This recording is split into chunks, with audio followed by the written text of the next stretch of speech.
We are Steve and Jill. Together, we've been buying and reselling land since the 90s. Our data-centric approach leaves our buyers asking, how can you sell it so cheap? Here on the Land Academy Show, We answer that and more.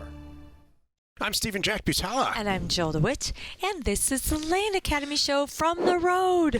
Sorry, I had to just throw that in there.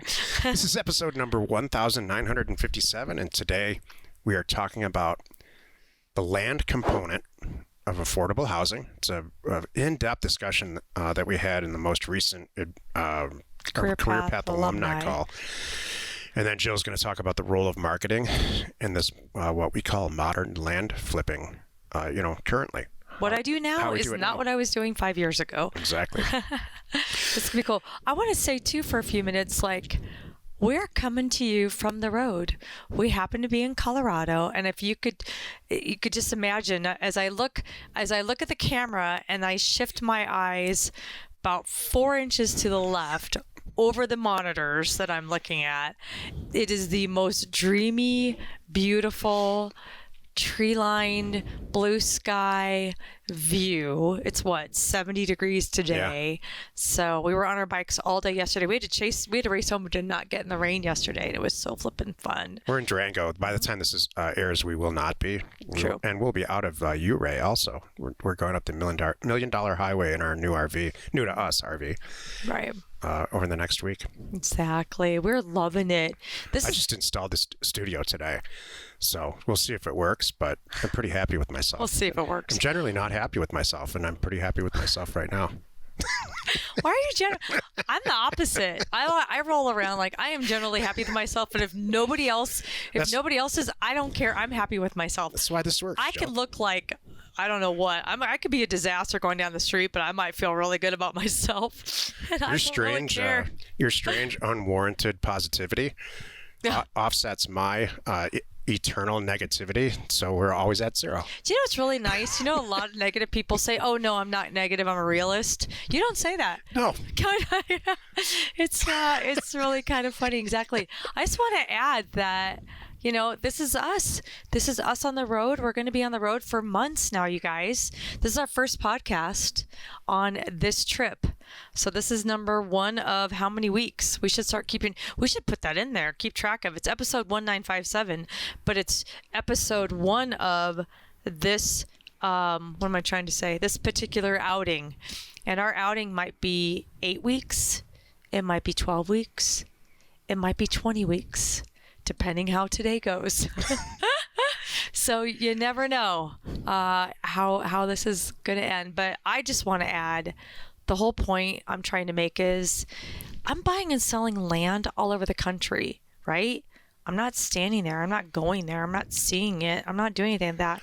Why do I have to stay in any one state or any one country? I love this methodology. I want to hit this home to all of you. If you want the flexibility of, hey, if you're tired of going to office, I understand, and you want to be your own boss and have your own life, we got that licked.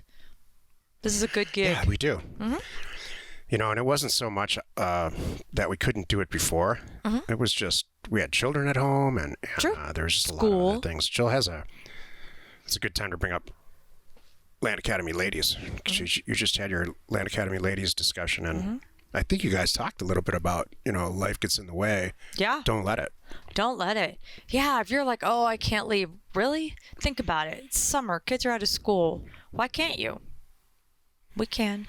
You can. Each week on the show, we answer questions from our Land Academy member Discord forum. We review land acquisitions from our weekly member webinars, and we take a deep dive into 2 land-related topics by popular request. I just mentioned those. If you want a sneak peek of our Discord forum, go to landacademy.com. It's free in read-only format. By the way, too, if you would like us to answer your question or you would like some help getting involved with our community, just text us, 480-530-7383. We read all the texts, and your question just might be answered here on our next podcast. Like these 2 that we're doing today, by the way. These were questions that were texted in. So Stephen wrote, I have a question about the possible upcoming recession. I heard you guys saying it in the last recession, you were really affected when land transactions really slowed down. I was wondering what advice you have for full-time investors if we're experiencing something similar over the next 6 to 12 months. So that's, first of all, these two recessions are crazy different when it comes to real estate. The last one was called the Great Recession for a reason. And it did nothing short of bring Jill and I to our knees. It was a terrible, terrible time in my professional life and in Jill's too. And we got ourselves out of it because we adjusted with the time. But by no means were we in a comfortable place. This recession is largely inflationary.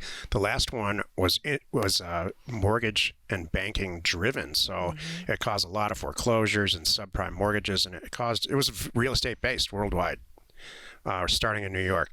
This one, it's not the case. It's not real estate based. It's not mortgage based. It was caused largely by, I think, COVID. And so what we're about to experience, if we do at all, in the next 6 to 12 months is higher interest rates, which means, combating inflation. So where you're really going to see it in this recession is at the grocery store and if you finance something like a car. And you have house. Real control over both of those things. You have a lot less control over housing and accidentally signing a bad mortgage, which is, we didn't sign a bad mortgage, but nobody was buying real estate. And so we had all this real estate. So we had to come up, and when I say we, I mean Jill, came up with a very creative idea to take the existing inventory they had, which, by the way, we paid way under value for, and liquidate it as we needed it, and to buy new product. That's really what happened. That's true. We adjusted, and then we went out and bought because it was so much lower priced. Right. That's some amazing inventory. So as a full-time investor, number one thing I would say, buy for cash. So then you're not affected. Who cares what the interest rates are? You paid cash for it. And there's a lot of people out there that are going to need the dough. You're going to get some better deals. So that's what we're finding. I'm still trying to I want to be cash heavy right now so I can buy these great deals as they come along. And often too, this is an interesting conversation. I just had a deal fall through this week, actually yesterday, because it was a $70,000 property, so it's not a lot of money. But in the scheme of things, let's just say, with the deals I'm doing, but these people couldn't qualify. They could not qualify for the loan. It had nothing to do with the property because it's worth like 90 or 100. They just couldn't. So we're back. We just put it back. But here's the thing. We had a backup offer, which was better anyway, for $75,000 cash. Here we come. So now we're okay. It's working out better in the end. So you're going to be buying for cash and selling for cash, and the right people out there are just looking for the deals. Maybe you don't 3 times your money, maybe 2.5 times your money. I think you're going to be just fine. I mean, your sale in regards to the land business, your sales might slow down, but the way to look at it is you're going to be buying property cheaper. Nothing really has changed for us since this whole thing started. Right. In fact, COVID really kicked our business up from an acquisition and a sales standpoint. Right. What will be affected, make no mistake, is commercial real estate. Yeah. And so if you own a bunch of highly leveraged office buildings, we're all watching that. You're probably not watching this show or listening to it because you're crying in your stereo somewhere. Yeah. Exactly. Because this is about land, this is not Office Building Academy. And there's a reason for that. Could you imagine? Oh, that's actually funny. This is not Class C Strip Mall Academy. Wait, I hate to say it, but the Office Building Academy would be, our first thing would be a suicide hotline. I hate to say this. Oh my God, that's not funny. I know it's not funny. Just first of all, don't do anything crazy. Next. Sorry. Jill's absolutely right. If you are buying, we buy property for 20% of probably what it's worth on average, maybe less, for cash. It's really hard to get hurt in any situation if that's what you're doing. Even 30. I'm good with 30. Just in general, 25, 30, 20 to 30%. You got this. Today's first topic is called the land component of affordable housing. So earlier this week, every month we have what we call our career path alumni call. And it happens every month on the first Tuesday of the month. And it's everybody who's ever been through the career path program that Jill and I had, which is kind of like the advanced one-on-one sessions that we have. It's an 8-week program that we do twice a year. And so everybody that's ever been graduated from that program is on that call. And we had a very lengthy and really intelligent discussion about affordable housing. So affordable housing is defined as, in any given market, there's an average amount of money that's made. And in any given market, there's an average cost to buying houses, or the cost to live, depending on how you define it. Could be the rental cost for an apartment, could be the payment on a single family residence. It all gets put together. A mobile home. And one is generally higher than the other. The cost of housing is either higher than the average wage when you look at the payment every month, or the other. So at 100, if the index is at 100, then the world is perfect. And the average wage first earner household can afford the average price. Well, that's not happening right now. What's happening is the wages are lower, and the cost of housing is going up as that percentage. It's according to the index. I don't care how you feel about this politically or don't feel about it. That's just the math. So we all know that. We can all take a step back and look at what I earn right now today, I couldn't afford to live at fill in the blank. We all understand. Right. So that's another way to say that. So somebody in our group, I won't name their name, although I have nothing but positive things to say. He said, why can't we, as a society, figure out how to manufacture houses the same way we manufacture cars? Stamp the stuff out, put it on an assembly line, make it cheaper and cheaper and cheaper. And I couldn't agree more. So why doesn't that happen? Because of the variable of land. So land cost, generally, the more attractive places that anybody wants to live, the land's more expensive and it's more scarce.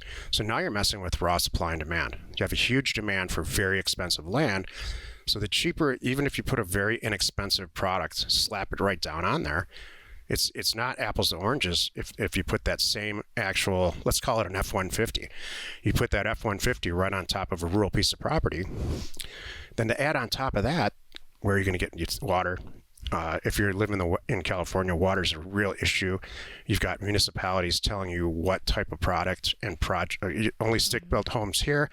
Yeah, well, maybe we'll let you install some manufactured housing, but we have to approve it. We've got to connect the sewer. That might cost $28,000 in California and $13 in Detroit. Don't forget permits. So there's a huge, huge variable when it comes to land itself, when it comes in affordable housing. One of the remedies for that is ADUs, accessory dwelling units, where you slap it in the backyard so you already own a piece of property, you already own a house that's on a lot. You drop one of these things down and connect it to the existing utilities, and you remove a tremendous number of variables. And so that's a very viable option to move toward that F-150 model off the assembly line. But enter politics. There's some communities that love the idea of putting a couple ADUs in the backyard. Los Angeles is one of them. For what reason, I'm not sure, because Los Angeles is extremely crowded. They do, but they don't. There's a lot of issues that are, it's not just a car where it's not a truck where you drop it down in Missouri and you drop it down in Northern California, and it's just about the same. I'm frustrated. Like places like California, let's just say it, they have opposing rules. Like they'll change the zoning for really like, oh, we want everybody to have up to 4 units on their property, or even just 2, whatever it is.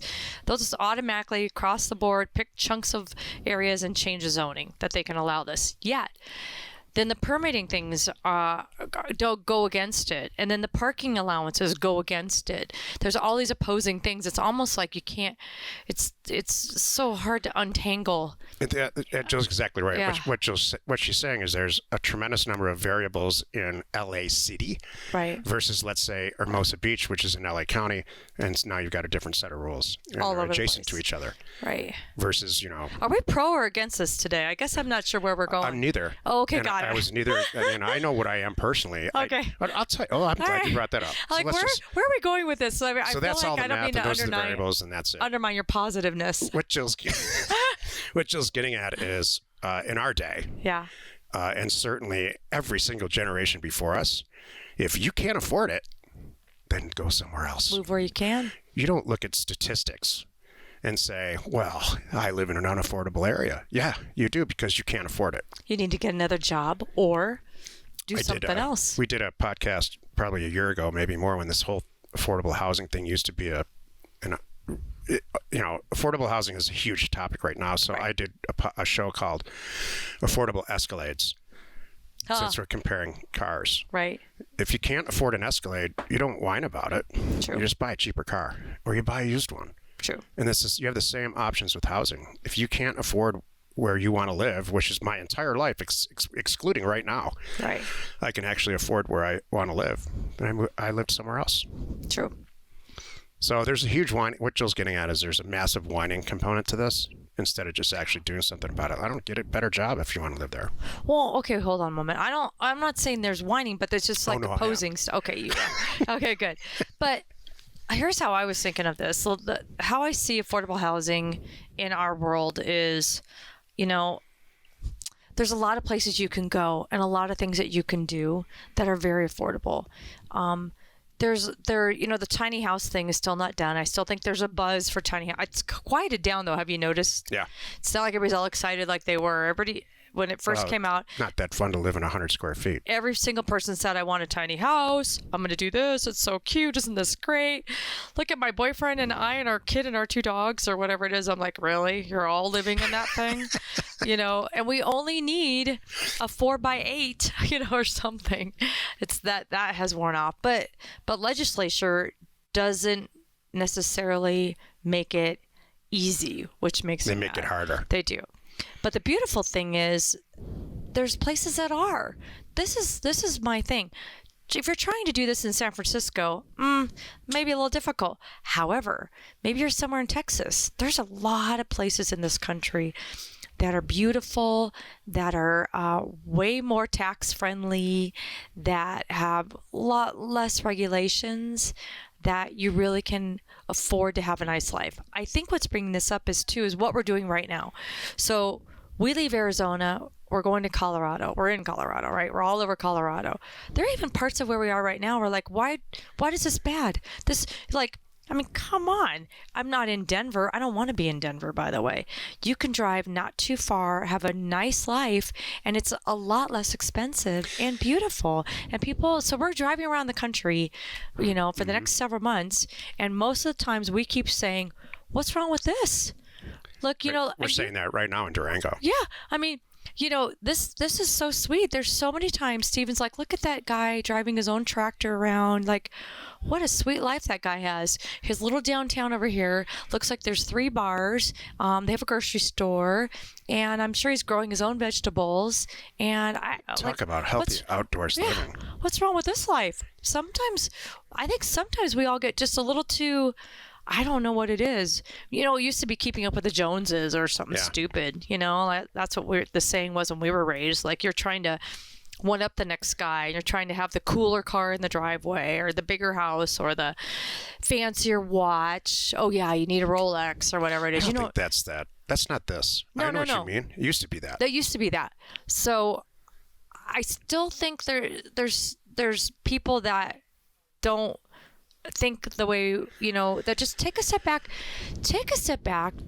see what you can afford, and make some changes.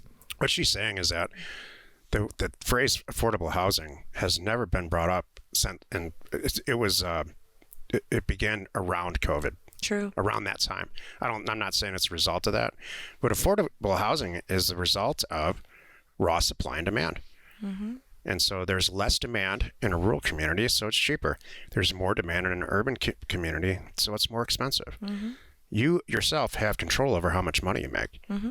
Complete control over how much money you make, and 90% control, I would argue 100% control on where you live. Mm-hmm. I've asked several people over the course of my entire professional life, why do you live here? Right. Because I'm from Detroit. I grew up asking that question. Why, even to my parents, to everybody, why do you live here? Right. And they'll say things like, well, this is where my family is.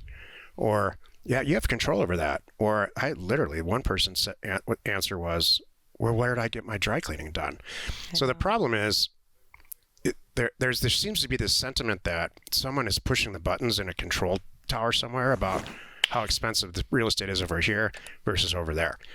And there's not government manipulation on housing. Right. If there was, it would be called the projects, and those got all removed during the 70s because it was not a good environment for anyone living there or not living there. Right. And so you have control. For me, I'll end on this for this topic for me, but as a land investor, knowing about this, so it's a personal thing for all of us, right? Where we can afford to live, but then also we need to think ahead about who our buyers are and what they're doing. So even if you're like, I can do whatever I want, Jill, we're doing great, which I get, and I love that.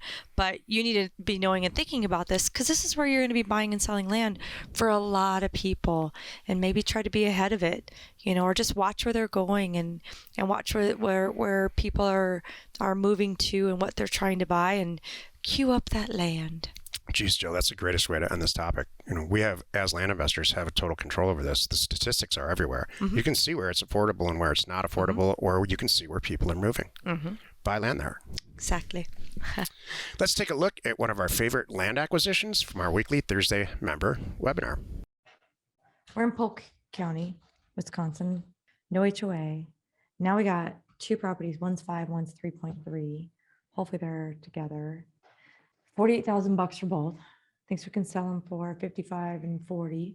All right. So like 24, buying one for 24, selling for 55 and 40. Here you go. Okay. All right, now I'm in. What? Like a kid right now. Nope. Don't like it. Don't like it. Oh, the green one. Anyway, yeah. The green one came up. The one that'll sell. That's the one I wanted. What the heck? Oh my goodness. Oh boy. Okay. So 5 acre has access there. The other one has I wanted to see where the other one was. It's got a road all in here. Yeah, that's the one. To this guy. Okay, so that's one. The 3.3 has legal access along the west line. So where's the 3.3 one? If you don't mind. Can you click around? We're looking for 600. This is 800. I'm gonna guess that. Oh. 600. Oh, you have to travel along there to get to the back one. Okay. It's more like a trail. It's more like a trail. Wooded, power nearby, area developing, commuting distance to eastern Minneapolis, St. Paul. This is better than the Upper Peninsula. Okay. The only thing I'm not loving are the numbers. I think if I'm buying for 24 a piece and selling one for 55, one for 40, I don't like those numbers. There's too much room for error. So I would buy them both maybe for 20 combined, because then I can't goof up. Tell me what you think. That's I think that there's a whole full-blown, relatively newer subdivision here, and we're going to check the numbers on these houses where it's sold out. Okay, so this is in that sub. Yep. Okay. It's adjacent to the property. Okay, so I need to see built in 58. Okay, so and they paid 45,000 for it less than 10 years ago. That concerns me. Even though it's now they say worth that, that's a best case scenario. On both of these properties, I'm going to cut to the chase here. I'm going to say what Jill's thinking. You're paying retail. Yep. You need to pay 20 It needs for to be both. 20 for both. And then everybody sleeps at night. Yeah. That's my final answer. That's what I think too. And I know that. Click on there. Let's see what will you please open up the details? See if there's a price in there. So it might be, there you go. 70,014. Probably bought it new, or no, it was built in the 60s. That's right. But said to the west, there's newer stuff. See, look at these over here. Those are nice. I want to see one of those. 66 and 02. We do due diligence differently. Yeah, we do. We do a lot of stuff differently. Yep. Oh, it's sold in 2019 for something great, and I didn't get to see it. Sorry. That wasn't it. No. You click whatever that was. Can you go back one more? There it is. For 125. So that's a trailer. So that's adjacent on the other side. 2.81 acres. Sticking to my 20 for both. Yeah. Yep. Hey, if you didn't catch it last week, Jill announced the new dates for our Career Path Fall. And so you can either announce them now, or we can ask you to go back and take a look. Do you want to announce it now? Well, how about this? It may or may not be open to the public at the moment. Oh, sorry. No, it's all good. I always give the love to our members first, but go check out the site. It's go to landacademy.com/career path. And on the landacademy.com website, there's a drop down that has career path dates. It has times. It tells you what it is. Basically, it's our 8-week intense it's our highest level coaching, still done by Jack and I. We're doing 2 more sessions this year. They're going to go concurrently in the fall, September, October, November, and it's amazing. The results that are coming back from our current, really our alumni right now, we don't have a class going at the moment, so our alumni is staggering. We have repeat alumni people that come back too and do it even more than twice. They come back and do career path again because they get so much out of it. And it's launched new products like Land Academy Pro and other things that you'll hear more about. Do you have dates? Yeah, but not off the top of my head. Oh, okay. End of September. Let's take another question posted by one of our members on the Land Academy Discord online community. Again, if you want a sneak peek at it, go to landacademy.com. It's free. Okay. Robert wrote or texted in, "Hi, I just joined your group, and my first question is, how do I find a good title company to work with? And do I find one near where I'm buying property, or is there a good title company that works nationwide on land deals?" Want to go first, or we want to go first? Go ahead. Okay. Been down this path, tried to do this path about doing just one company, like First American Title. Hey, let's just get in bed together. Well, theoretically, you know what I'm saying? Get in bed together. We're going to use you exclusively. I'm doing all these deals. My community's doing all these deals. That did not work. I'm like, we can get some great rate. I might circle back around. I'll tell you honestly, it's been 5 years since I was working on this, but they just didn't understand it. I tried this and they didn't get it. What do you mean you're doing all these deals and you have all these people? I'm like, never mind. So here's what you do. So the first thing I would do, since you're in our community, which is awesome, Robert, I would drop a note in Discord first with my peers and say, hey guys, I need a good title company and a title agent in this county, this state. And there's a pretty good chance someone's going to go, oh, call Sally over at your title companies are your title are us. I don't know, something like that. Anyway, and then that's my favorite, a word of mouth. Somebody's used them. They understand us. They know how we roll, cash, and we're investors. And there's going to be more coming at you kind of thing. So I would start there. And if no one comes back with one, then you just start picking up the phone and you're going to find a title company in the county and the area where you're buying the property, not where you are, where the property is, because that's where your seller is, because they're going to be working with them, getting documents in and out, getting it recorded in that area and all that. So that's where you want to do. The conversation is really easy. You're going to have a couple questions right off the bat. My first one is going to be, how much does it cost and how fast can you close? Those are the 2 most important things I want you to cover. I want you to let them know that you're an investor. If this goes well, you're going to have more than one for them that you're going to be sending their way. This is the first one. And I want to know how fast are you guys taking. Remember, I'm an investor, super easy, buying for cash. There's no financing. Oh, and by the way, there's no agent involved. It's just myself and the seller. It's going to be your easiest deal ever. And then hopefully on the other end, the right title agent is going to go, oh, whew, I've worked with you guys before. This is great. You may not have to deal with a bank and I don't have to deal with an agent or a broker. Awesome. Great. I could do that right now I'm running about 14 days. You'd be like, so if I presented something on the 1st, we could close, by the 15th or give her, something like that. You could start getting technical there and lock them in when you have one. But they're like, yeah, totally. I can do 2 weeks on these things. No problem. With title insurance, don't think about it.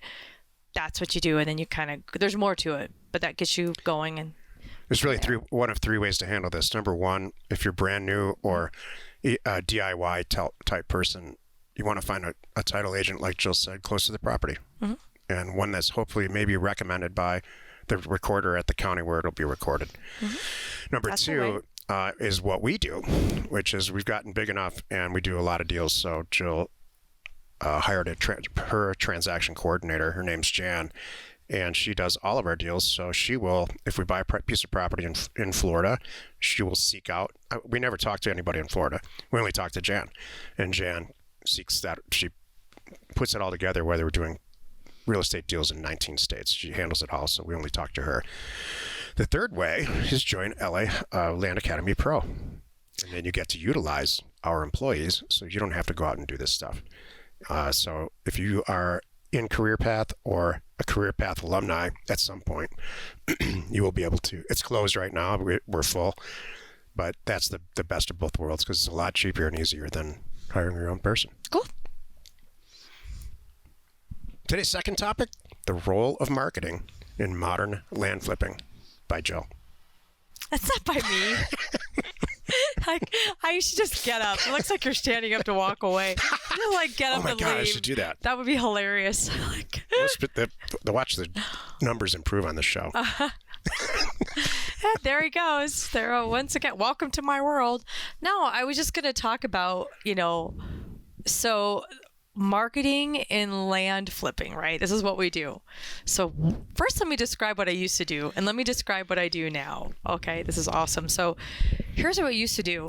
Back in the day, it was me, right? It was you. First, it was you. Then it was your people. Company changes. Then it was me. And now it's somebody else. I'm going to get to that.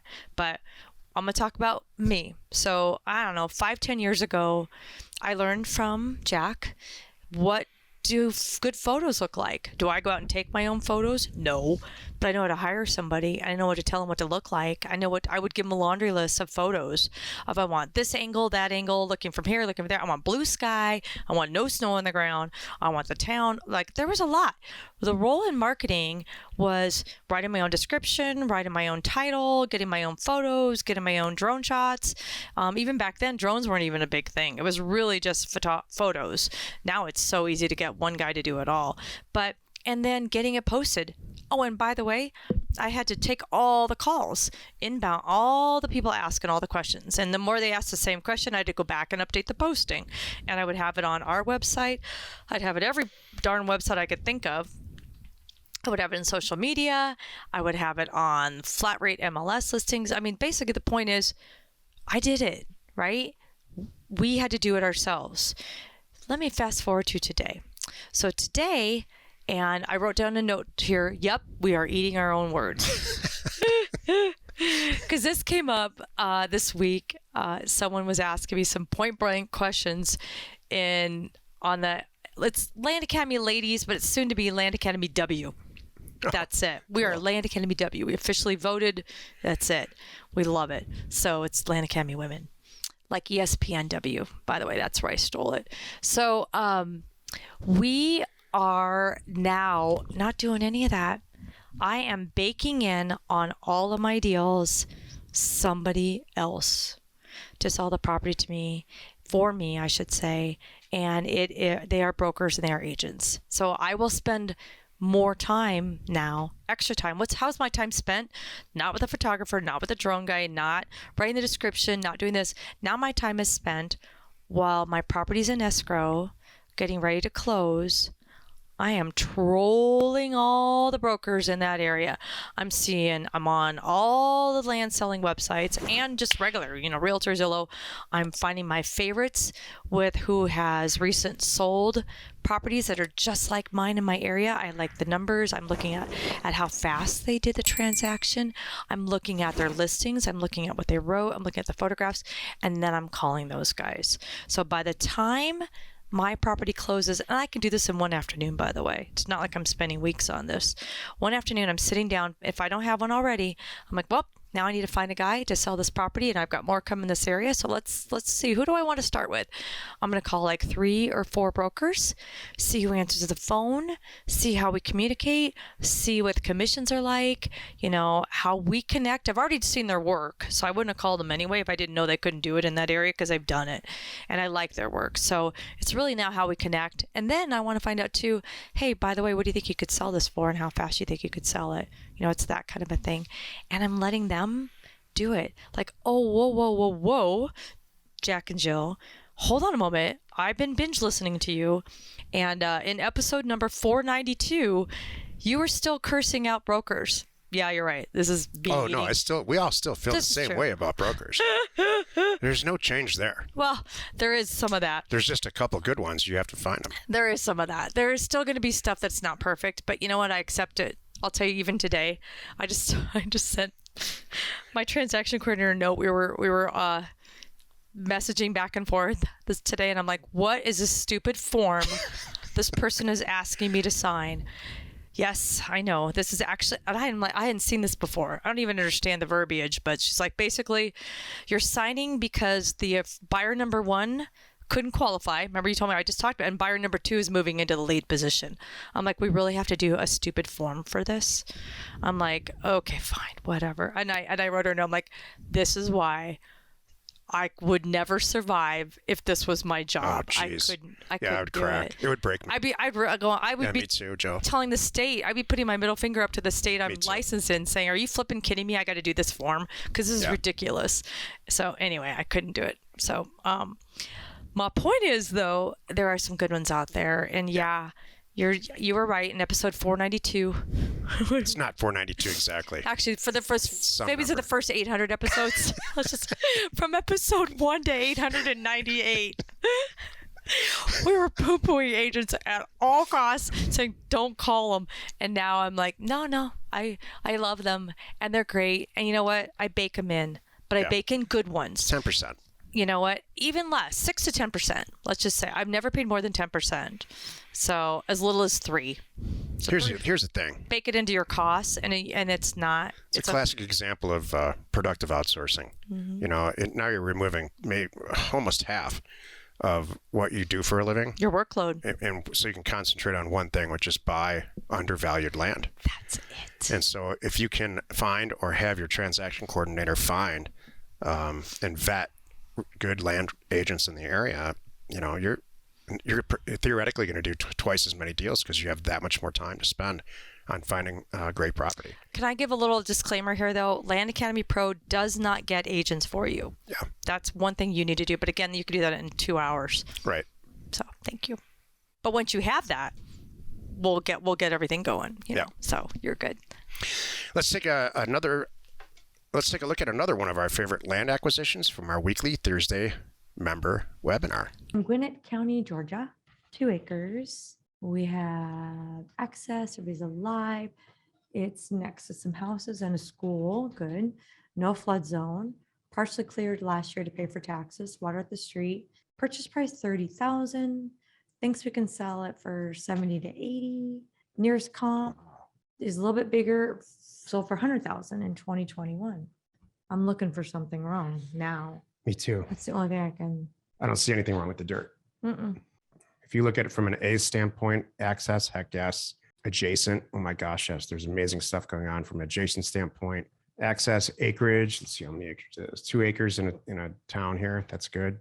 We'll check about affordability last. Adjacent, it passes our tests there. Attributes, I mean, just look at it. And alive. I'm loving it. I really don't have anything. FEMA, the floodplain looks great. It's not in one. My only Check slope. My only questions are money and how many properties are for sale. So access can be created here really easily. It's just money. Mhm. There's no real slope. Good. No guardrail, Nope. no problems like that. And I didn't see a whole lot of property available that makes me concerned there too. Like, We'll see here. okay. I mean, just empty lots in there. Like, Oh, no, yeah. not like Which- not like 75% empty. There's still What Jill some land. means is there a ton of property that's Right. vacant? And no, It doesn't look like a lot. Yeah. these are all subdivisions. This is super, super healthy. It's like, that's what I was gonna say. Here's Atlanta, by the way. This is a fantastic deal if it's buildable. What's the price on it? 30. Jeez. How could this fail? I know. Small piece of potential infill lot, 30,000, 1 acre, 69, 2 acres, 650, all cut up, which is maybe an example of what you could do with this property. Are these priced low to high right now too? Because, Okay. okay, I would say those are lowest days on market. So I was hoping that concerns me, but that does concern, well, it's 1 acre for 60. That concerns me. Could have some problems. Towards the bottom of the lake, okay.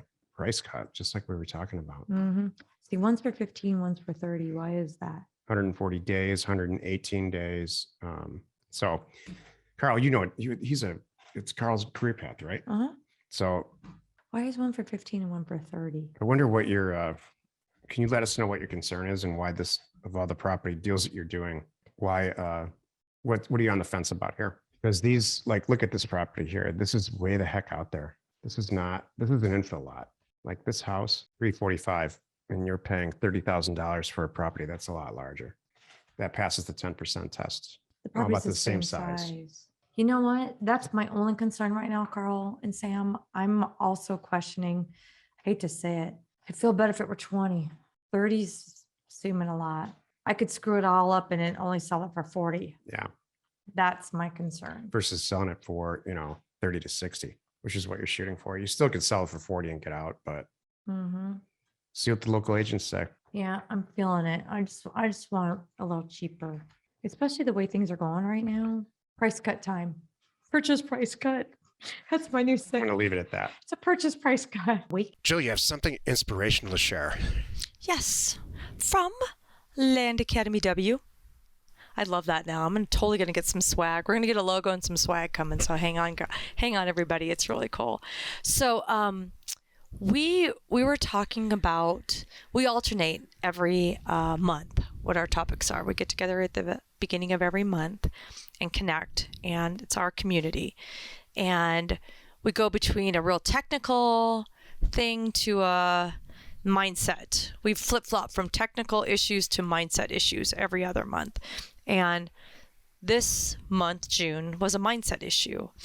And we were talking about being productive and not getting hung up on stuff, things getting in your way. And one of the things that we talked about that came out of this was, are you rewarding yourself along the way? So for me, I kind of dangle a carrot to myself and give myself little rewards when I follow through with things and I stick to my schedule and I get things done and I sell properties, and things close. I'll never forget we have this career path member from either session 3 or 4. I don't remember which it is, but he, he's working real hard, for his family. This is their gig. And he might have a day job too. I can't remember. But anyway, when a property closes, here's what he did for his wife. Because his wife is picking up some of the slack with the kids and some of the responsibilities, around the house. So she has a very good taste in wine. So he bought a case of her favorite wine. So every time a property closes, what are you working on here? My topic after you. Oh, okay, got it. So every time a property closes, he brings out a bottle of her favorite wine. I want you to participate in this if you can. Mm-hmm. So, and that's the reward. And she gets excited. So every time it closes, she sees a bottle of wine coming out and she goes, oh, ding, ding. I know this is working. This is our reward. I know this is going well for our family. So that's one way of doing it. For me, I do personal little treats for myself, which is I'm a massage person. I'm a spa day person. I'm that kind of a reward person. So whatever it is to you, we talked about, again, this is Land Academy W. So we talked about get a house cleaner, do some things. What I think too is like something like that. It's not only a reward, like I never have to clean my house again, but also it's saving time and energy for me. So I'm focused on this other stuff too. So I want to make sure that you're rewarding yourself along the way. I think it helps keep you motivated. I think it's a little bit of a celebration too. I mean, why not? If you're not celebrating yourself and celebrating your individual company, celebrating your deals, celebrating your wins, then why are you here? I know you want to get this big bank balance, but I want you to celebrate little things along the way because I think it'll keep you going. Men don't have this. At all. Nope. Oh, hold on a moment. What about the men goes. going out and having some beers, celebrating that's like going to happen anyway. Oh. That's going to happen. Oh, even if Friday you have a bad Saturday. day, you're going to go out and celebrate that. Even more. Not celebrate, but. Okay. Alcohol is the cause of and the problem in their. Here we go again. Is this an Al-Anon? Girls, men, it's different. What do you guys do? If you're our age or older, during daytime TV, the 6 times you watched it in your entire life, you remember that Calgon commercial. Calgon, take me away. This is what Jill's talking about. Now what you see is these commercials for chocolate. Just take a little moment out of your day and treat yourself. Oh, right? like a Lindt chocolate or the Dove. See, she knows even the brands. You don't see, have a Budweiser during the middle of the day. You don't see that, and you won't. Men playing the long game, and so at the end of the year, they might say, "Wow, it's a pretty good year. I did 13 deals. I made about $780,000. I'm going to go buy a new truck." Okay. And, well, that counts too. I'm going to pay the taxes on it. All right. And I'm going to pay the taxes on the year, and I'm put $500,000 into the bank and slam it towards my goal of $9 million to retire. And so it's not a daily little pat on the back. I need a little break. I never said mine was. No, well, I don't. I know. It happens annually, and it happens in a big way. Men are penny wise and pound foolish. Sweetie, you are agreeing with me. You don't know that. No, I'm not. Okay. Because I don't have a little chocolate during the day. No, and that's not. I don't clink my glass of wine. And how about this? I'm trying to say whatever it is to you. I brought up my version of it. You're sharing your version of it. Okay. It's all the same thing. Okay. Now I'll be realistic. So she asked me a question, and I answered it. Yeah. And she didn't like the answer. No, you did. How are you rewarding Or she yourself twisted along the it way? around and make sure it fit like in that. No, seriously. Babe, I liked your answer, and that was good. You informed me that we don't need those things. And I'm sure there's a lot of women that feel that way too. There may be guys that do. Maybe they go golfing. I take Tuesday off, whatever. I don't. They're going to do that anyway. Well, okay, but I'm sure there's some women that do the your way too. At the end of the year, maybe I'm doing this vacation. Now my family, we can do this. Maybe we're going to go do something. I'm not disagreeing with you here at all. I just think men are different in general. Not all men. Well, not all women. Well, however it sings to you, I hope whether it's a monthly treat as you close a deal or at the end of the year, whatever it is that you reward yourself or you got something to motivate you like that you work so hard for, that you let yourself do it, buy it, have it. I hope you're doing that because I think that helps. Yep. Sheesh, that was difficult. Well, what do you have to share with us today? Men are afraid of rewarding themselves. They're afraid of getting out of a groove and rewarding themselves because it makes them soft. Got it. I don't speak on behalf of all men, but most of the guys I know are like, yeah, let's just wait till let's see the whole thing out, and then let's celebrate when we're good. Let me give you an example. Are we still talking about this? Yeah. Oh boy. What do you think a coach says in the middle of a hockey period? If the team scored 2 goals and the other team scored 3 goals, he doesn't say, "Great job on those 2 goals." No, only Ted Lasso says that. Everybody else says you're an idiot. Everybody else, every other locker room is "you losers." No. Yeah. But Ted Lasso's like, "Are you having fun?" Oh my gosh, is that what that show's about? Kinda. So that's why it's for girls. Oh, stop it. Because you had to wait till the end of the hockey game. Really, end of the series and end of the season, and to really start to celebrate, I think. Okay. Can we move on? Sure. All right. Are we still using this term, by the way? Yeah. Okay. Sure. All right. I didn't know if we were still promoting that. Do you have something man-planish to share? I do. Okay. Mine's called rating the 8 ingredients needed to succeed in land flipping in order of importance. This is a direct question in the most recent career path by one of the guys in there, and he, because he's kind of new at this and he's in a massive planning stage. And he said, "Oh, you keep talking about these 8 things you have to do in the anatomy of a land transaction. Mm-hmm. Which one's more important? Which ones are important?" This is going to be a whole show. You realize that we're going to turn this into another show. Here's the 1 through 8 in order of occurrence, okay. And then we'll talk about importance. Finding a place to send mail. I call that trolling, and there's a real specific way that I do it, and we talk about it in Land Academy in an incredible amount of detail. Once you've found a place to send mail, and you've tested it, and you believe it's great, it will work for buying undervalued property and reselling it for more, you send a direct mail campaign out. You send a mailer out. We call it a mailer. You price it correctly. It's usually around 15 to 30% of the actual retail value of land that's been active or sold in that area. So number 2 is you send a mailer out. You price it and send it out. Number 3 is you manage the inbound traffic from that mailer. So all the thousands and thousands of offers go out. Some people call in and say, go pound sand. Some people say, you know what? I've been thinking about selling that property, but the offer you made, that $30,000 offer, if you make it $35,000, I'll think about it. And then finally, number 3 is, oh my gosh, you read my mind. I signed your offer and sent it back. I want to sell. So there's a huge, that's a moment of truth in our business. This is step number 3. Number 4 is, all right, I sent the mailer out. I've got 6, 7, 8 maybe deals to look at, and they're all staring me in front of my desk. I'm not going to buy all of them because there's going to be some flaws. So we apply, this is called due diligence, we apply the 6 or 7 A's that Jill and I have developed. 6, 7 was supposed to be asphalt because it's on. Because it's silly, but it's funny. We don't Yeah. need 7. And so you go through due diligence and you actually decide based on hard facts whether or not you want to buy the property. That's number 4. Number 5, you actually buy the properties you want.